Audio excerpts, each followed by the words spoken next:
So we're at the bookstore. All sports magazines tucked away in a dark corner.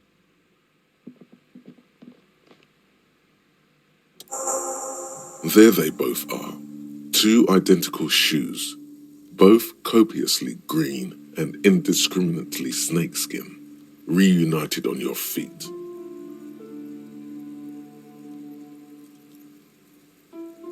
It's pretty clear a normal cop is not what you are. You may be what they call a big dick cop. Good, they're balanced, comfy. Feels like the only good thing about you right now, truth be told. Okay, so at least I'm wearing comfy shoes. That feels nice. Even think about it. What's that?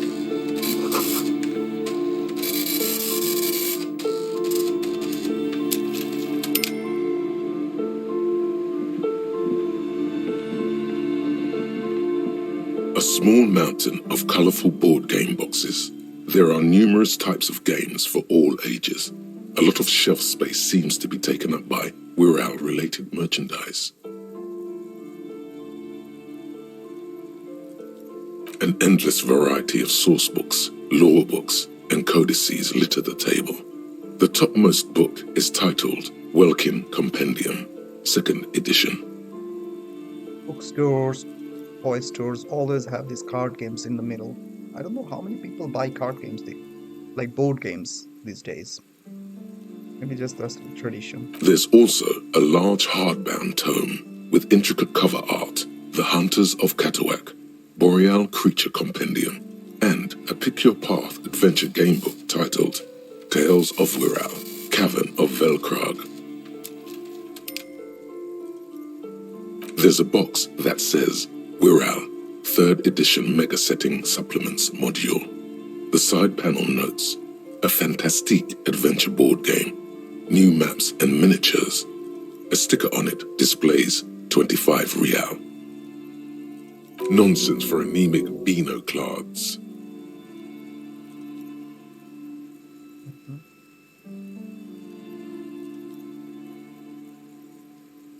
Wonderful board games, sir. The Viticulturist is a classic for sure, or perhaps you'd like Archipelagos of Insulinda, a very educational game for those interested in geography. Browbritter is a fun game of economic competition, but can get quite intense after a while. We have games for the whole family. You can play with your children.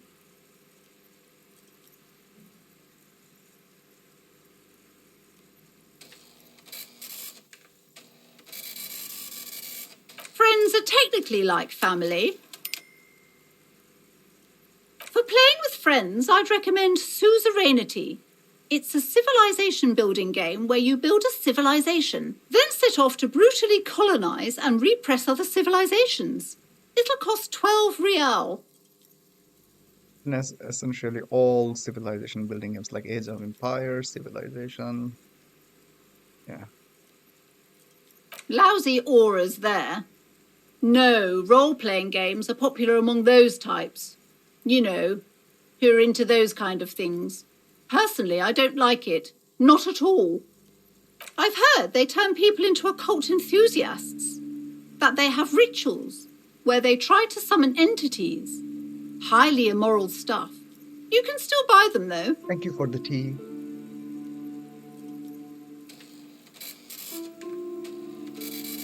I mean, playing games on bed on a weekend and your wife bringing you tea. How much better can this get, right?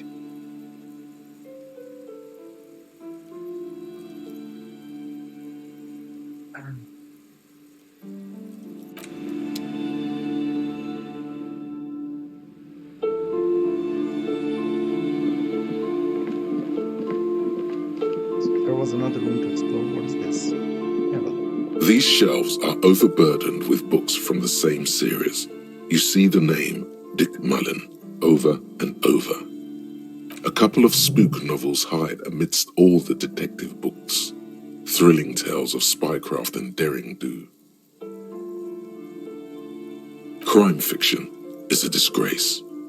An asinine misrepresentation of the physical attributes of the arduous everyday work of actual police officers. These books greatly overstate the excitement of police work, glossing over how long it takes to actually follow up on leads and eliminate dead ends.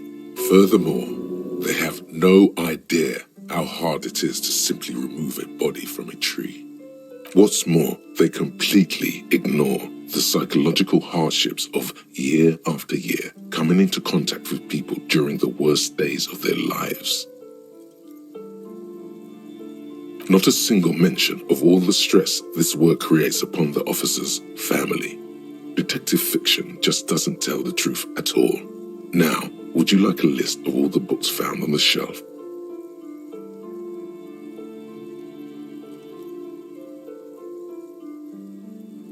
Shelves filled to the brim with crime novels featuring the supposedly stalwart Vespertine detective, Dick Mullen. Oh, crime, robberies, murders, even sexual crimes. We're fortunate to have Dick Mullen and his stories to sort all that out.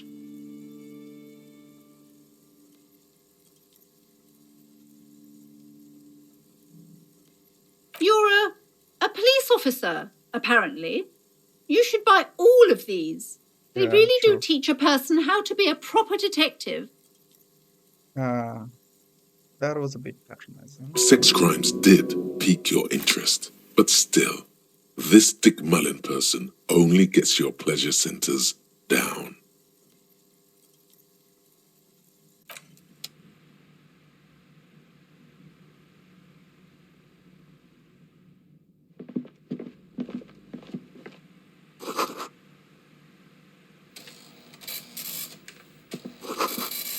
Symptom of fastest magic, rather candid.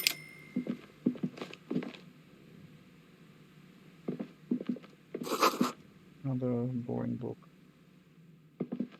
This bookstore is not strictly about crime, romance, and biographies of famous people. There's also a wide range of paranatural literature. Paranatural, do you mean paranormal? Amidst the various books, you find one written by someone named Matthias W. Dundas. It's about wholeness, unity, balance. Oh, you mean gibberish. The point of the book, and many others on this shelf, is to give people medicinal advice in situations where they don't have access to paid health services. Okay. It serves platitudes, while also telling everyone that traditional medicine, the kind people don't have access to and which costs more than this book, is garbage and would only give you cancer anyway, without even curing your cold or anything. Yeah, this is what happens when you go to alternative medication advice, that you want to believe that traditional medicine don't work because either you don't have access to it, or you cannot pay for it, or for some other reason. Yeah, this is what we do usually. Wholeness, unity, balance, on the other hand, can basically take care of anything. Though it is important to note, when it's up to your mind to heal yourself, then it's because of your mind that you're ill in the first place. It's your own fault if you're ill. Got it? The book features chapters on topics such as how to find magnesium. It even lists plants you can harvest magnesium from. How to continue drinking if you're an alcoholic who has destroyed his liver.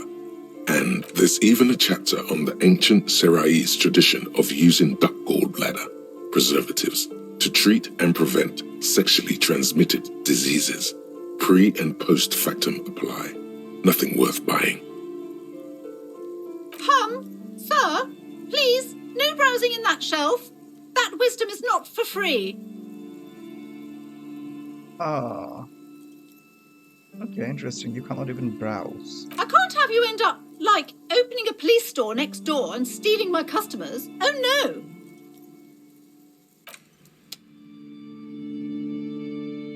What's that board there? Several maps have been attached to a bulletin board hidden inside the alcove. They're held up by small pins. The board has come loose from one corner. The maps look old and faded. Your eye catches a map of Insulinda, a map of Revachol, and a map of Martinez. This large map displays archipelagos. You see a constellation of small dots on the light blue emptiness of the Insulindic Ocean. The largest in the northeast is La Caillou. You are here. Another far away in the southwest, Seminese Islands, Ile de Fantôme. Ozon, Laurentide, Fas à la Mer, archipelagos, North Arcade Islands, all just specks of dust on the vastness of the Insulindic. On the edges of the map, the color fades into a blur of dotted lines, black and white. In the northeast, a dust mite stands on the north coast of Caillou, in a bookstore. It's you. Radiating outwards from you, the suzerain Revachol. With a radius of 80 kilometers, still, the crown jewel of this Isola would be barely visible. Okay, so Revachol is kind of like the center. It's 80 kilometers. Not very big. Right. What happened? Global warming? Rising sea levels? You can, on Caillou, Revachol, a single black star, on Ozon, Fondelier, and Vimandu, on archipelagos, Croix. The ocean breaks apart into a tangle of cosines and azimuths, all pointing into pale nothingness. Windy is the north azimuth. Grad is the northeast azimuth. Samara is the east azimuth. Seo is the west azimuth. Isolas, they're called. Oh. So my partner here is from Seoul. And they're all even smaller than 80 kilometers in diameter. Connections to other worlds. Words past the Insulindian, unknown to you. You only know you've never been there. You have little idea what they are. Distant stars, gods, but looking at them makes you feel almost non-existent. Whatever they are, the Isolas are immeasurably large compared to you, and very, very far away. Perhaps they are gods, gods of distance and outer dust. The north coast of a verdant island is shattered by the delta of a river. It is the River Esperance. Countless bridges put the shards back together, connecting city blocks to river islands. La Delta says a great artificial heart in the center, teeming with life forms and construction. To the east, rolling hillsides, Le Jardin, Stella Marie, the suburbs of Saint-Baptiste, swallowed up into the megacity. They sound rich to you. This is Revachol East. Hudon, it's somewhere to live. Not bad. Then there's Jamrock. It's bad. People shouldn't live there, but they do. Then Forberg. It's almost as bad and much larger. Then Coal City. It's the worst. It's so small you can't even see it on the map. No, wait. There it is, north of Jamrock, the strip of coast next to the Greater Revachol Industrial Harbour. It looks downright despondent. It's almost Coal City, to be honest. No, Coal City is worse. A charred limb. Rain falls on its slick black streets. And then there's the burnt-out quarter in the heart of Jamrock. Is it cold in this bookstore? Or is it just you? No, this is somewhere to be. This is all you have. But it's still something. Streets and sodium lights, the sky, the world. You're still alive.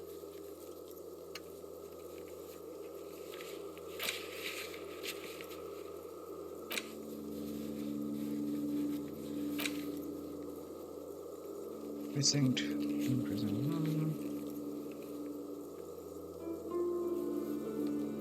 Precinct.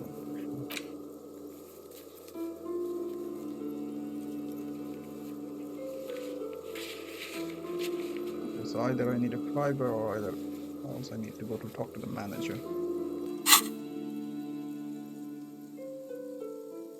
It's not really a map. It's a tourist thing. A picture postcard with buildings on it, drawn from an isometric perspective. A date in the upper right corner says, still, it's detailed. Could be pretty useful for scouting ahead. You see the jagged boxes of an industrial harbour, even the whirling in rags there. I'm sorry, officer. The map of Martinez is the only one available. The other two are not for sale anymore. And besides, you could scarcely afford them. They're quite valuable, though they might not look it. The map of Martinez is 90 cents, though. That old thing? It's an out-of-date map of a tourist location that never was nor came to be. Oh.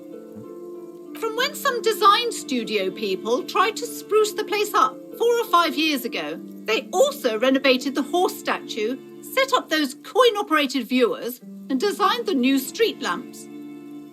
They didn't get that far, for some reason. A shame the project never got going. Would be nice if someone fixed Martinez up. All these ruins are bad for business.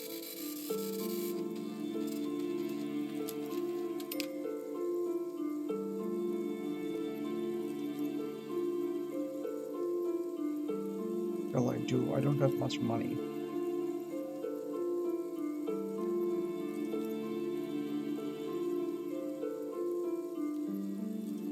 Okay, so I'm going to try it. You peek at the storekeep, waiting for her to be distracted. When she's not looking, you deftly rip the map off the bulletin board and pocket it. You're now the proud owner of a map of Martinez, which, to be honest, did not even cost that much. The plaque on the shelf reads, Biographies of Famous People. You see a large variety of names, none of which ring a bell. Browsing through all the books with all their names makes your head spin. None of these seem important or relevant. It's all just vapid egoism. Suddenly, a particularly odd title catches your eye. It reads, High Speed Love, the tragic true love story of Jacob Irv and Alfie Delatraz, by one Cecilia Averbrook. High Speed Love chronicles the romance between two of the finest tip-top tourney racers in history. One of them is the madcap driver, Jacob Irv. His blonde mane graces the cover. Next to Irv's life story, you see a slim biography of an Occidental rock star called The Anti-Star. He's famous for shooting morphine into one of his eyeballs and cocaine into the other. Good. Next to that, Revacholian radio personality Guillaume Bevy stands in front of a rundown drug den. He's a permanent fixture on Channel 8, reporting on real-life crime and ruining cops' days. I really must insist you buy one of the books. Reading them is not for free. Do still browse, though, but not too long. I'm sorry, I did not mean to rush you. You are browsing. Go ahead. Take your time. Time is commerce. I would say... The Greatest Innocence. Yes, most certainly. It's an important educational tool, delving into the depths of history, religion, and their relation to innocentic power. A very influential historical figure, but surely I don't have to tell you that. You're a law officer, and law officers have at least some education. The book is also very daring. The author aims to re-examine the universal understandings of the innocentic system, creating a fresh vantage point and a shift in the tired order of things. Perhaps for a layman, deep analysis is necessary to peel back the multi-layered meanings. Certainly, it's prudent for a person to have at least an elementary understanding of history and society. Imagine the chaos we'd be in otherwise. You feel like you should get this one. Definitely. It's important somehow. There's something personal inside. No money.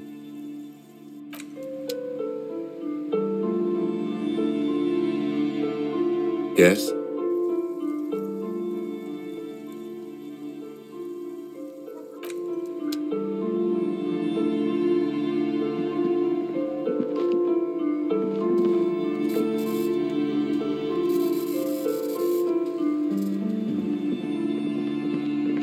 You see a set of tattered curtains blocking the way to another room. A strange cage-like trinket dangles from the curtains. Excuse me, officer. The back room is strictly for employees only. You see some kind of charm, an irregular polyhedron assembled from bones, sticks, and straw. Inside, a disturbing fish head with empty eye sockets stares at you. Aside from poking at it suspiciously, there is nothing else to do with the fish head charm at this time. The curtains remain shut before you. Nothing. Now please go back to browsing the books. Don't you feel compelled to look at the books? The books are all you care about. Oddly enough, the more she tries to draw you away from the curtains, the more alluring they become. Just as you're about to pull apart the curtains, the petrified voice of the shop owner cries out once more. Sir, don't touch that. I told you it's off limits for the customers.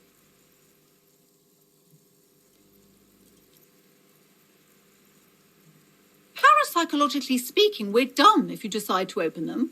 I won't be held responsible for the consequences. It's too dangerous. What's going on there? What's too dangerous? She looks away, mumbling. Why is everyone always messing with the curtains? Why can't they just buy books like normal people?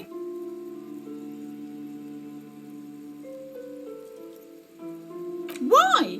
It's not like anyone was killed there.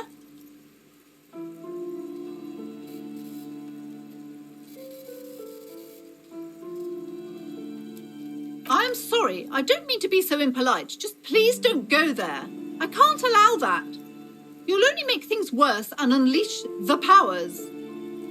The curtains do seem frail suddenly, not robust enough to contain a slippery darkness.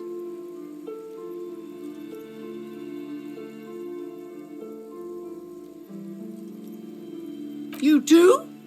My God, even more reasons not to mess with the curtains. Just step away, dear sir. No, it's just a storeroom for the employees, I told you. Now please step away from the curtains.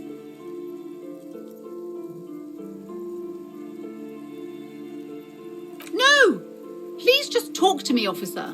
Come here and let's talk this through before you decide to do anything extreme.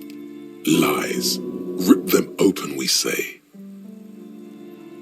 The curtains, tattered with age and covered in dust, hang before you, as if taunting you.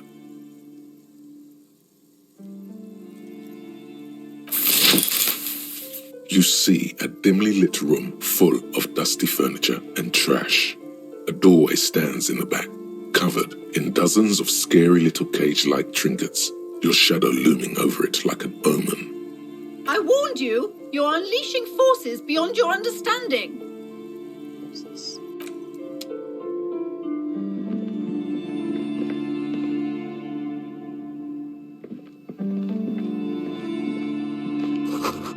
Ghostly silhouettes of hair dryers.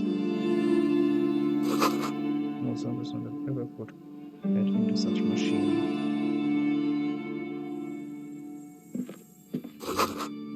Vaguely androgynous portrait of a man.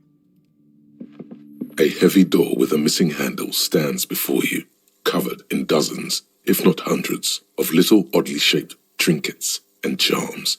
It appears to be locked.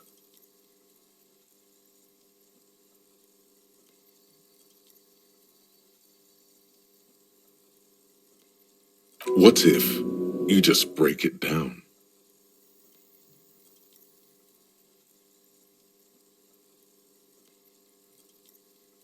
Only an echo. No one is there.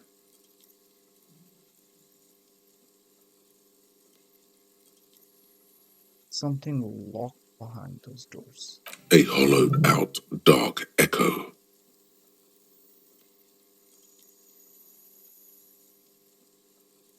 That's right. Take in your surroundings. You need to have a solid ground and a proper posture if you want to succeed. Steady breathing, Solid core. You've got this. With one shoulder forward, you're ready to smash into the door like a battering ram. The room is dimly lit and littered with old barbershop rubbish, but the path to the door is clear. It's made of a solid block of wood, but it has stood there for ages. The hinges are old and coated with a carmine layer of rust. It should be doable.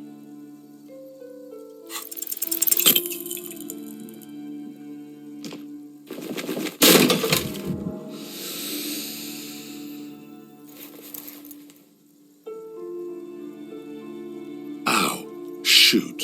Whose moronic idea was it to just run through the door?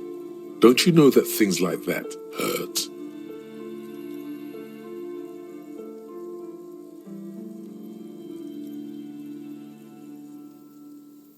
Are you alright? These looked pretty intense and painful, I must admit. What is going on there? Are you really trying to break down the back door? I warn you, don't tempt the spirits, officer. Don't tempt the spirits or you'll damage the holy wards on the door. It barely looks like you've done any damage to the door, however. It's still locked and closed, covered in dozens of little charms and trinkets.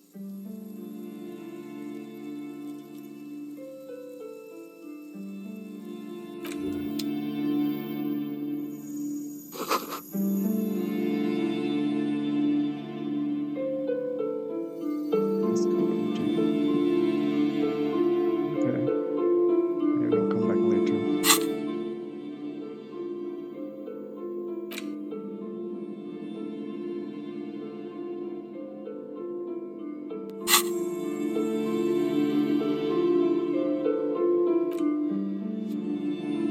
That.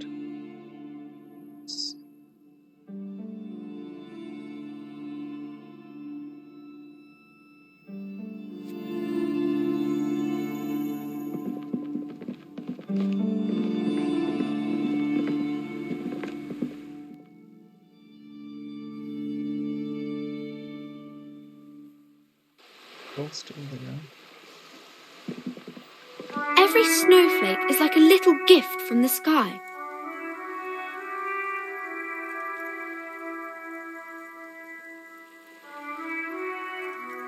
Crime fiction is about murders or burglaries or things like that, and the work of a policeman or a private detective who's trying to solve a crime and catch the criminals. And it's kind of like a puzzle too. You can guess who the criminal is or how the good guys are going to catch him. You don't look much like a policeman. Didn't mean to offend, sir. Sorry, sir. It's just that you don't look like Dick Mullen.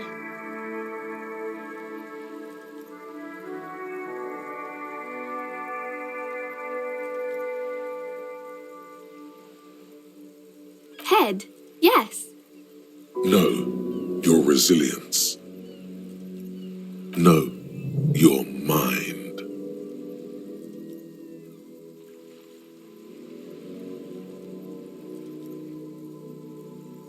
That's a bit childish.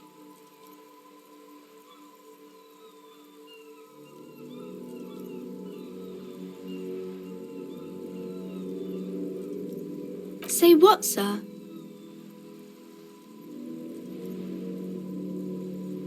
You don't have to be, sir. He's just a fictional character. He's no match for you. Maybe you can show me some real police work, sir. Like in the books.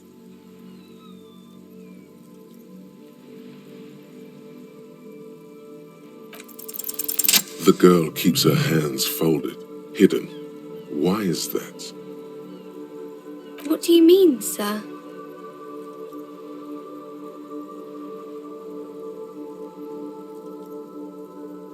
She looks around anxiously. Her hands remain folded in front of her. She doesn't want to show them. The lieutenant stands by, looking at the two of you with little interest. She brings out her reddened hands, her nails frayed, nearly chewed down to the flesh. And you knew this from me keeping my hands folded?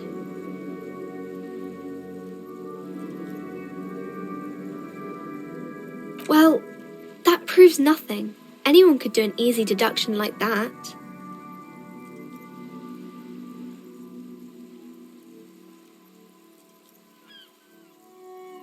You're quite sober. The lieutenant does not flinch at the comment. He does not flinch even a single bit. He is intensely not flinching. It takes effort.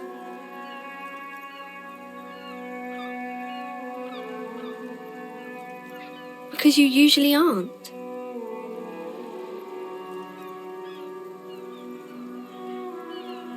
I sure hope you are, sir. There she stands, swaying on her feet, assaulted by the early spring breeze. She smiles at you. The whole situation suddenly feels familiar, somehow. No, sir, I can't. It would be too tiring to refrain from it. It's already tiring enough to remember to say it all the time. It's nice of you to say I could stop, though.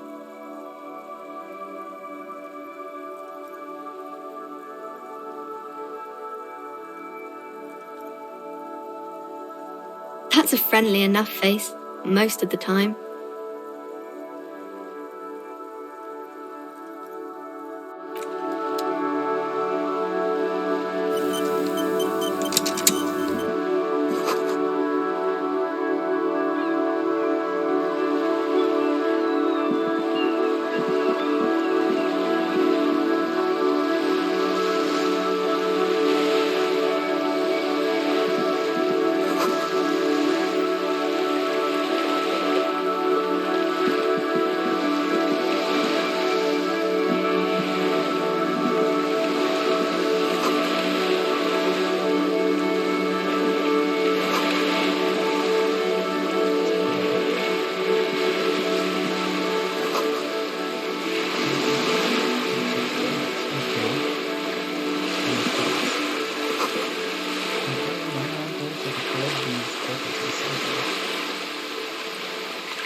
This coin-operated viewer is facing southwest.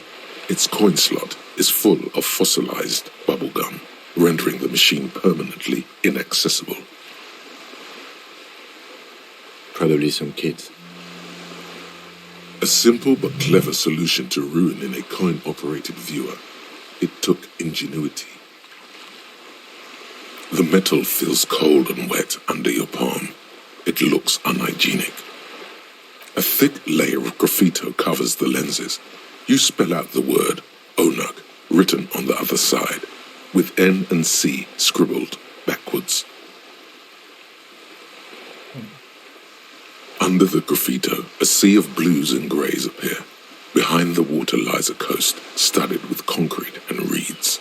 On it, a church on stilts, lanky weather-worn wooden planks, an X-shaped cross topping its tower.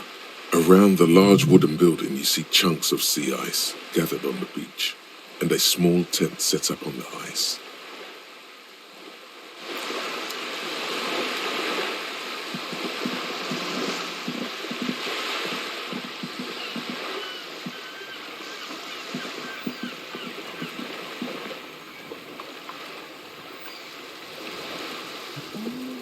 Have you no shame? whining about your back every time you bring out the measuring tape. René, you're a man with a fork in a world of soup. Please, let's just try to enjoy the game, all right? Look, in his hand, going into his mouth, the sandwich. It's hauntingly beautiful. I'm trying to, but you keep breaking my concentration. You're old. I can see that. We're both old. Now stop grabbing your ass like it's a girl. These manly men are playing balls. This is a ball game. Grab a ball and play it. Don't ask questions. Shoot first. Ask questions never. No, you got this. There's the ball. You're the game. See? Your munching and complaining have ruined my concentration.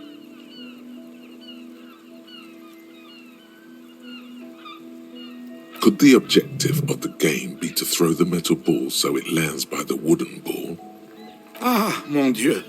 The pain in my back is unbearable. I can't even say if it's in my back or hip anymore. Feels like it's in both. I hope you pass out from it. You goddamn jellyfish. Men like you are the reason this nation is sinking. Shush. Ignore them. They don't know what they're doing. They're old. You are letting down yourself and the team. Get in the damn game already. Doesn't matter what team. Pick a team. Any team. The blue team. You're letting them down. Get in the game and throw the goddamn ball. Eyes on the ball, Dinky Winky.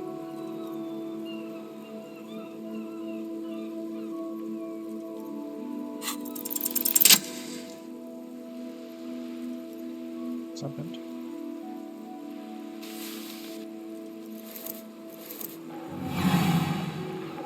You are immediately surprised by the ball's lack of weight. No matter. You'll make it work. God, this is right. You feel the familiar tremble of excitement and adrenaline that precedes every victory. Time as frozen. The cold metal ball is surprisingly smooth against your neck. It has a pattern on it. Probably a sponsored ball. Yours would only be covered with bumps of learning and scars of victory. Already your muscles are adjusting to the weight. The nervous system calibrating until you and the ball have merged into a single entity. The man ball is ready. A chilly breeze ruffles your hair as you stand there, feet firmly planted. All sounds, smells, even the wind, everything fades until the only thing left is the union of man and ball. West, in the Grand Couronne area, a sharp overhand left from Arsène Luc Edelbrock sends the Samarin heavyweight champion, Kostya Miasnok Kostanicha, flying to the mat. The crowd goes wild. Revachol loves her heroes. An embodiment of pure motion, a fine-tuned locomotor running at maximum efficiency. Behold the fear and confusion reflecting in the eyes of the two feeble geezers. They are in awe.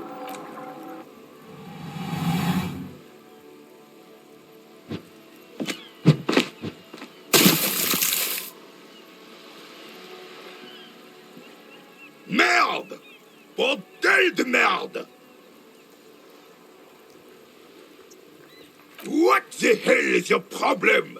I'm supposed to do that. I don't care if you are a cop. You do not just ruin someone's game. It's so goddamn disrespectful. A man his age getting worked up like that. Better watch that blood pressure. You vandalized our game, son. We can't play pétanque with 5 bull.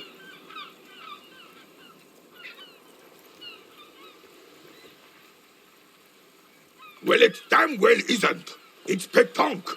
You ruined a pétanque game. We want our bull back. Take it easy, René. This is just a misunderstanding, isn't it, officer? No harm done. Of course there's harm done, you orange slug. You are as a goddamn bull.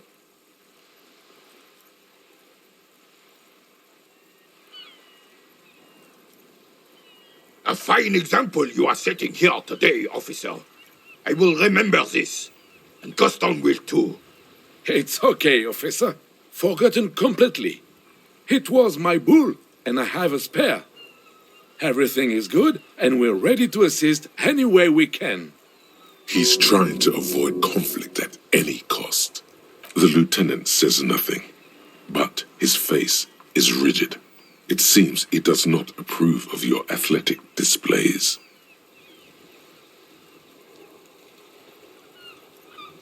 Do you know anything about the man?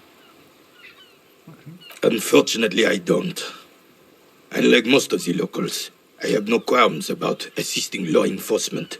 But this affair has passed me by completely. In Martinez, the union is the law. So can you really blame them? Cop is a pejorative term. I don't have a problem with policemen. On the contrary, I admire the effort to bring order to our streets. If I knew, I would not be afraid to tell you. I simply don't. I'm an old man, not a coward. The daily business of the riffraff no longer concerns me.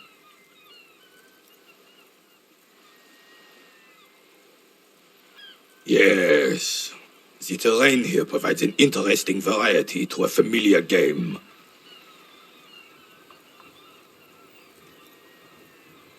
Yes, it was left by heavy artillery fire. Heavy artillery fire, you say? That's the best kind of artillery fire. Very interesting.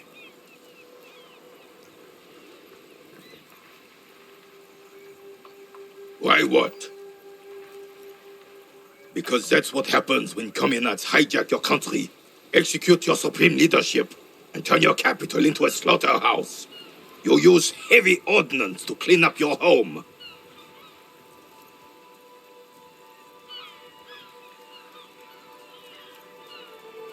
Sadly, no. It was the foreigners who brought them to their knees.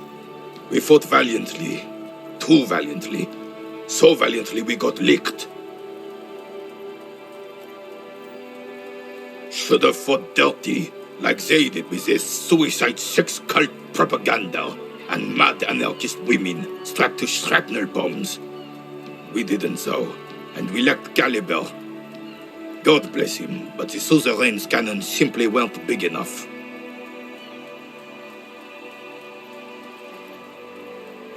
Because this place is a damn beachhead. Had to soften the commies up first. Yes, the military coordinated amphibious landing to take back Revachol.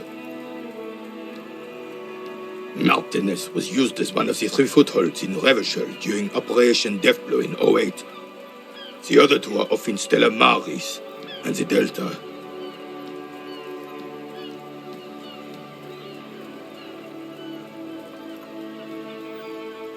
This here is Blood Ground, where coalition boots first made landfall and cleaned those rabid dogs out. Most likely, we're playing pétanque on their mangled corpses. Blood ground. You got old René going there. Like he isn't hungry enough already.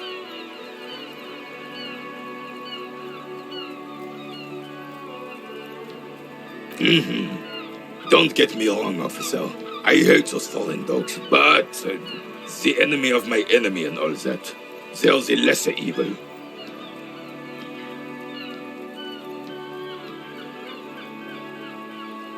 Damn right, son. They laid the fire of hell on the city before they stormed it. And it worked, too. He approves of this radical approach, knows it was necessary. The rest of the city got cleaned up, but Martinez they keep as a monument. And now the Union Socialists are practically running the place. Well, it's your own damn fault. You, we, the coalition, Revachol, whoever you want to blame. never finished the job. Officially, the party never surrendered. Of course, they still hold influence. You don't even begin to truly understand the players at the table, let alone the specific circumstances surrounding the... What do you think?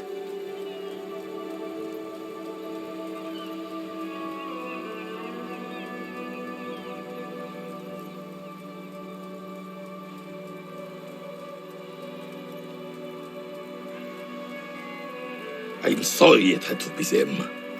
After 8 years of fighting those hyenas, boiling cats for food and drinking piss in the mountains, I would have preferred if the Right Honorable King Guillaume returned through Revachol, or even if that damn clan Frisel had risen from the grave and led us. Sadly, that was not the case. Instead, all that is just, holy, and beautiful in the world was wiped away, and now it's neon signs with toothpaste ads everywhere. Foreign influence peddling garbage and stupid music on the radio. This is just what the commies wanted. This was their plan all along. This is what they wanted to replace the role of the suzerain with.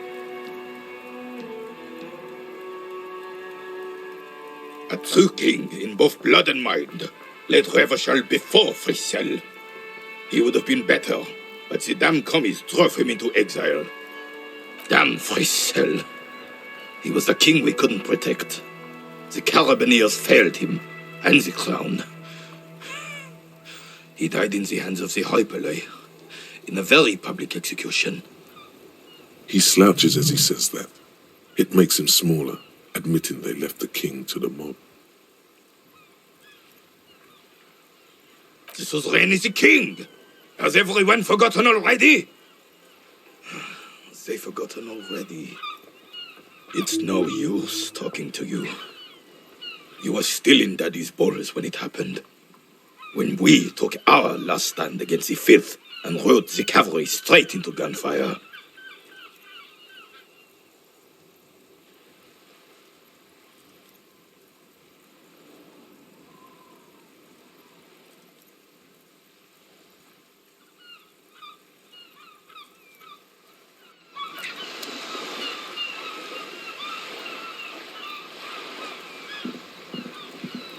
I have really outdone myself. This is divine. Yes, that's what you need, Gaston. More padding on that fat arse of yours. I hope your heart gives out. René, it's a little pleasures. Life doesn't need to be a struggle. Hello, officer. How might I be of assistance on this fine day? I'm sorry, officer, but I really don't share food. Nothing personal, it's just a principle. The only one you have. Suddenly you realize how hungry you are. The last time you ate must have been God knows when. The sandwich looks like a culinary wonder, well made and abundant in components. The author sure knew their craft. In addition to the obvious slice of ham, a fat one, you notice a brim of a tomato peeking from below. And is that mayonnaise?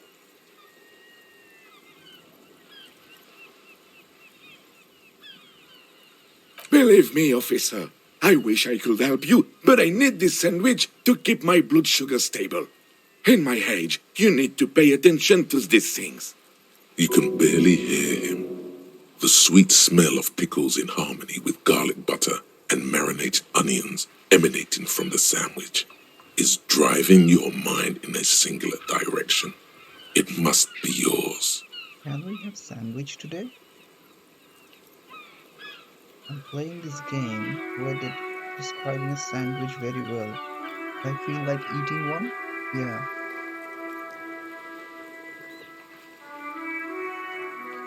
I don't know, they're talking about all these things like pickles, garlic butter, ham, marinated onions, tomatoes.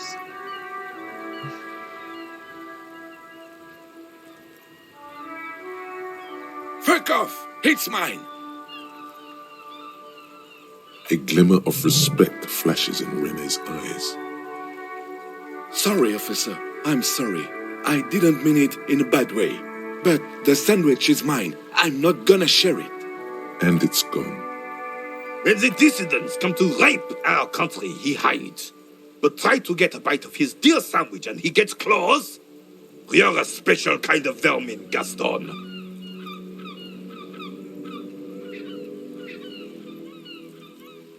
Let me think. I heard someone was hanged and left on a tree for a week. But that's all I know, really.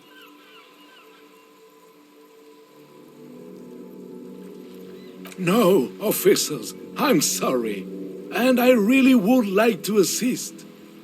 You are both good guys. I can see that. Then help them, you wimp. You have plenty of shoulder with your gauche caviar in the Union. Someone must know something. I wish I could, but I just don't know anything. I always keep my nose clean and don't gossip. Everyone knows and respects that. Respects? I'm not even anyone. Of course he's holding back. His mouth is so full of Union prick he can't even speak properly. Can I at least finish my fucking sentence before you piss on it?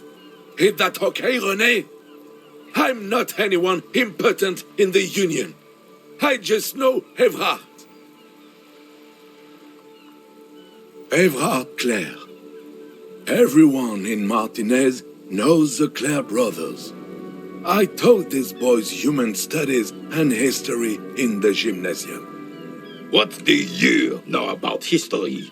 You never witnessed history, only heard about it years later when it had already moved on. You don't know history. The old soldier mumbles something under his breath and turns to face the sea. The blind leading the blind doesn't even begin to describe it, is what he said. Let's try not to get caught in a crossfire. Oh, in many ways, yes. Like an honorary member.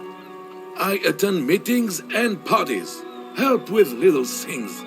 Evrard, Edgar, and the older debarders all know me. Oh, yes. Not in the technical sense. I don't have a vote or a membership card, but Evrard keeps me on the payroll, just for the little things. Of course he's not a member. He's not a member of anything.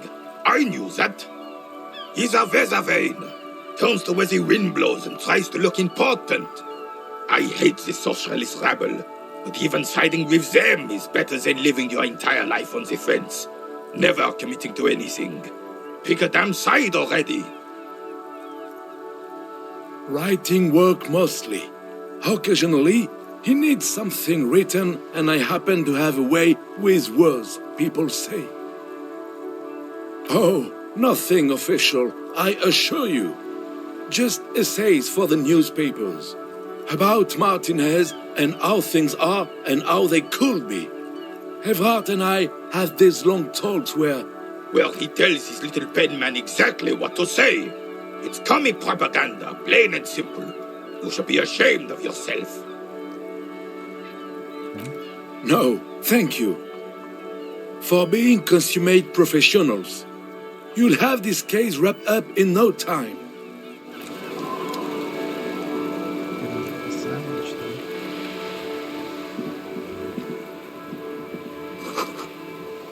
Patrick's leading onto the roof. Let's wash them.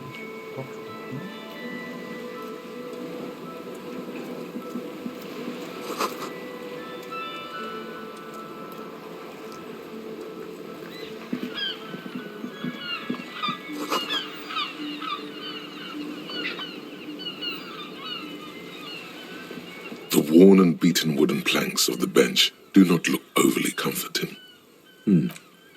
We can sit on benches after we've solved the murder. Let's go. You can revisit the bench if you ever need to pass the time when Lieutenant Kitsuragi is gone.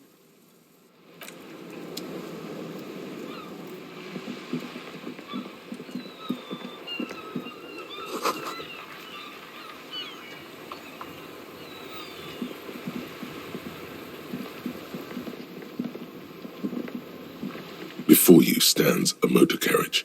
The bodywork is covered in blue and white livery, bearing the number 57. Vapor emanates from the large engine on the back of the vehicle. It hasn't had time to cool off yet.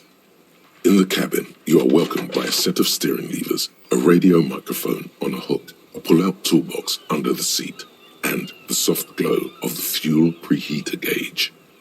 A scent of leatherwork and heavy fuel oils washes over you. The frequency tableau lights up, and a green button labeled Prime Line glows like a feline eye. And then you hear something, the soft purr of electrical kittens, radio waves cast far and wide over the metropolis. A woman's voice greets you through the static. This is Precinct 57. Hello, Lieutenant. How may I assist you? Hello, Alice. Please assist our colleague from the 41st Precinct here. I'm putting him on. Operating the radio is easy. Just be confident. You've probably done it 1,000 times.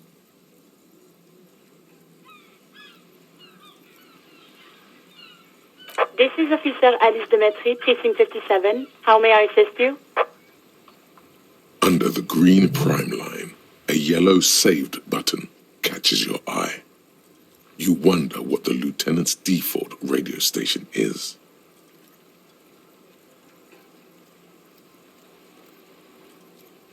Just a second, officer.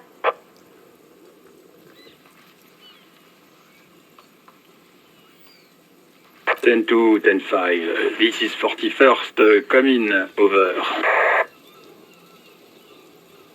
10 4. What's your status? Over. 10 18. 10 20. Over.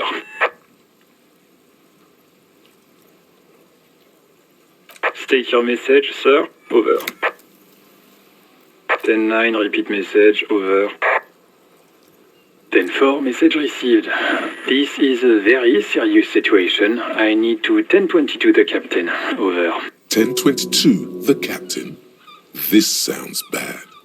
Bad and scary. Like being called to the headmaster's office in school. Is it him? What does he want?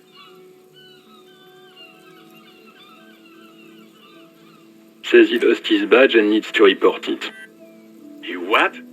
He lost his badge? Who lost his badge? Dick fucking Mullen. Who do you think? It's Officer Dick Mullen from the bestseller Dick Mullen and the Lost Identity. Dick Mullen is not your name. It's the name of a fictional detective who would not lose his badge. Defend yourself. Immediately. They're laughing at you.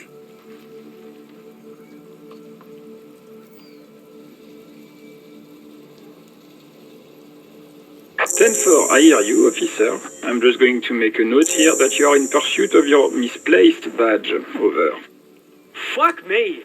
Mac, come here. You've got to hear this. Dick Mullen lost his badge. What's going on? Super Cop here lost his badge. He lost his what now? His badge. He lost his goddamn fucking badge. He asks you to please stop saying he lost his badge. Why? Did he find it? Sergeant Orson was wondering if you found your badge yet. Over.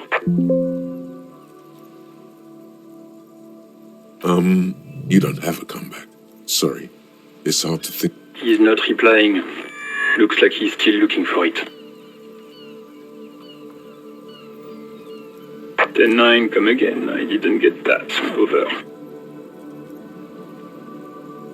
New heights even for Captain Sober. Why isn't anyone saying out my name? Ask him. Ask him if he's lost his gun, too. Did I have a gun? Sergeant Orson wants to know if you lost your gun too. Over. Check your pockets. Check your... Holy fuck. You don't know where it is, do you? No. It's gone. It's not fucking on you. 10-9, come in, officer. Did you get my question? We were wondering about your gun. Over. 10-1, you're breaking up. 10-9, repeat, please. Over. 10-9, come in, officer. Over. Come in, officer. 10-9, repeat message, please. Did you misplace your firearm? Over.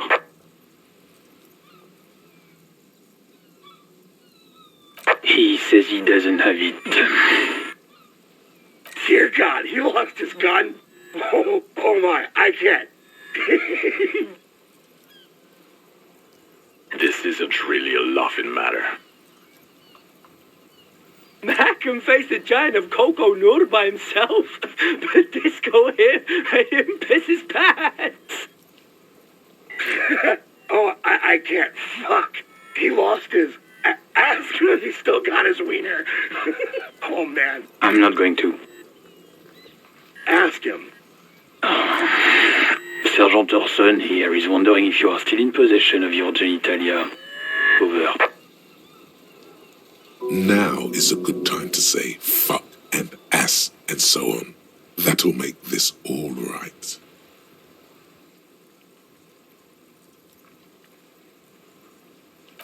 That's a negative. Not going to say that. Over. What's he saying? Share with the class. He said he sodomized your mother. The prick ate Mama's vanilla waffles at the captain's birthday party. Some nerve he's got. Sure her vanilla waffles were the only thing he ate? Shut up, Chester. This isn't funny. This is my mom we're talking about. Tell him to apologize right now. Sergeant Orson requests that you apologize for the claims you made about his mother. Over.